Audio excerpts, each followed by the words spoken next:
Avant que les prospecteurs et les compagnies minières partent à la recherche de gisements d'or, de diamants, de nickel ou d'autres minéraux, ils ont besoin d'informations de base sur la géologie des terres où ils feront de la prospection et sur le type de roches et de minéraux que ces terres pourraient contenir. Recueillir cette information et l'organiser pour que les gens et les compagnies puissent l'utiliser constitue la première étape, celle où les gouvernements font les levées et produisent les cartes géologiques. Des scientifiques qui font partie d'organismes gouvernementaux comme la Commission géologique du Canada, qui relève de Ressources naturelles Canada, et la Commission géologique de l'Ontario se chargent de ce travail. Le mandat de la Commission géologique de l'Ontario consiste à fournir de l'information géologique de base au grand public afin de promouvoir l'exploration minérale dans la province. Le produit final est une carte sur papier. Nous disposons aussi d'une carte numérique et nous offrons un rapport écrit de base qui contient les descriptions ou les renseignements qu'il serait difficile d'intégrer à la carte. C'est offert à quiconque veut l'utiliser, peu importe comment les gens veulent l'utiliser.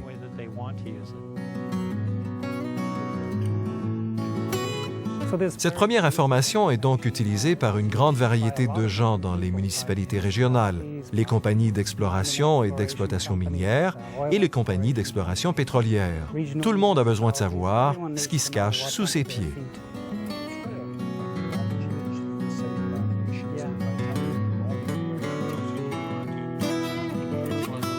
Les cartes et les rapports géologiques produits par les gouvernements peuvent être commandés à divers bureaux gouvernementaux ou par Internet.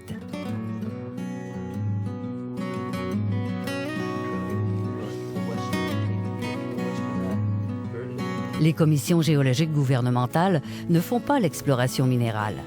Leur rôle consiste à identifier et à cartographier les divers types de roches et de sols d'une région, ainsi qu'à évaluer les ressources qui pourraient être découvertes dans la région si des travaux d'exploration y étaient faits. Les commissions géologiques gouvernementales indiquent aussi sur leurs cartes où pourraient se trouver d'autres matériaux utiles, par exemple du sable ou du gravier.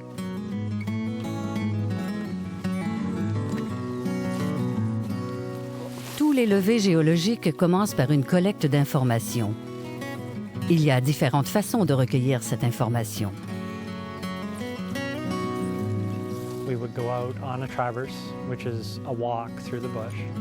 Nous faisons un cheminement, c'est-à-dire que nous marchons dans la forêt pour trouver les affleurements. Un affleurement, c'est une partie de roche bien en place. Nous ne nous occupons pas des blocs de roche ni de quoi que ce soit de mobile. Nous cherchons quelque chose qui est rattaché au sol.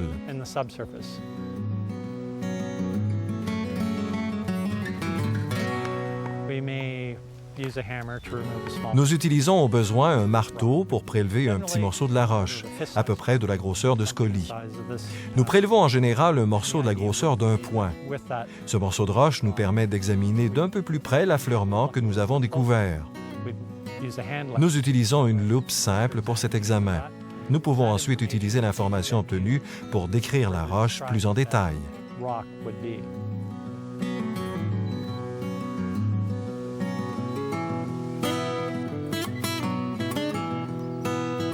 Les commissions géologiques examinent aussi les sols en vue de recueillir de l'information pour leurs cartes.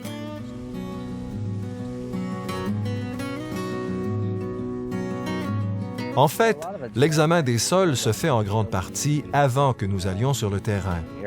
Nous regardons des photographies aériennes. Nous examinons les différentes formes, c'est-à-dire les formes qu'a le terrain vu du haut des airs. Ces formes nous aident à déterminer quel type de sol se trouve fort probablement à ces divers endroits. Le lendemain, nous nous rendons sur le terrain. Dans les régions éloignées, nous empruntons les vieux chemins forestiers, en véhicule tout-terrain, où nous faisons des cheminements dans la forêt et nous effectuons des prélèvements de sol, soit par tranchées étroites ou à l'aide de tarières.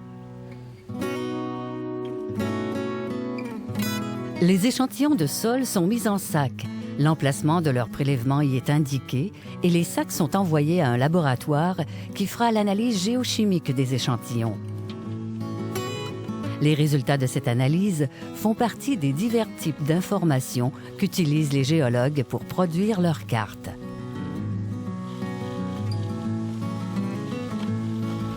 Les travaux sur le terrain s'accompagnent souvent de levées aériens lorsque la région à couvrir est grande. Ces levées aériens forment un volet important de la production des levées et des cartes. Les levées peuvent être faites par hélicoptère ou par avion à voilure fixe. L'avion ou l'hélicoptère suit les lignes d'un quadrillage préétabli dans un mouvement de va-et-vient. Il tire ce que les gens du métier appellent un oiseau. C'est un instrument qui pend à l'arrière de l'avion ou de l'hélicoptère, qui est accroché à la queue de l'avion. Il est suspendu dans les airs et se déplace derrière l'avion, comme s'il était remorqué par un bateau. Très souvent, les affleurements sont dispersés. Il est alors difficile de déterminer avec certitude ce qu'il y a entre les divers affleurements. C'est ici que la géophysique nous aide à extrapoler de quoi est fait le sous-sol, à déterminer ce qui se trouve sous toutes ces couches de terre. Les géologues du gouvernement et leur personnel s'assurent de réduire au maximum leur présence sur le terrain et de respecter l'environnement naturel.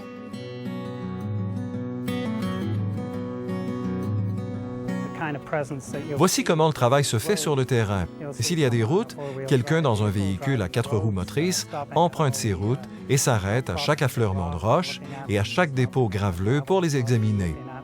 En région très éloignée, un hélicoptère accompagne parfois l'équipe qui travaille sur le terrain.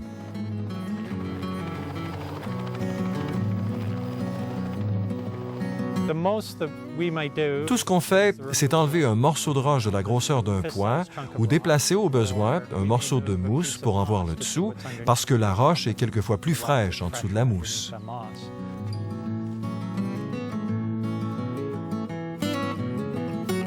L'information recueillie et analysée sert à créer des cartes et des rapports géologiques. Les cartes renferment plusieurs informations. Par exemple, l'emplacement des divers types de roches et les caractéristiques géologiques. Une fois qu'ils sont publiés, les cartes et les rapports servent aux prospecteurs et aux compagnies minières pour choisir les régions où ils commenceront à prospecter et à jalonner des claims.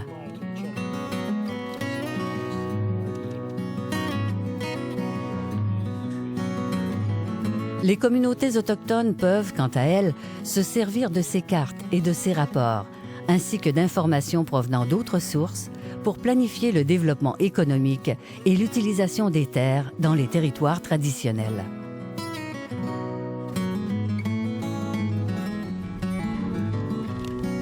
Les gouvernements font des levées et produisent des cartes géologiques régulièrement.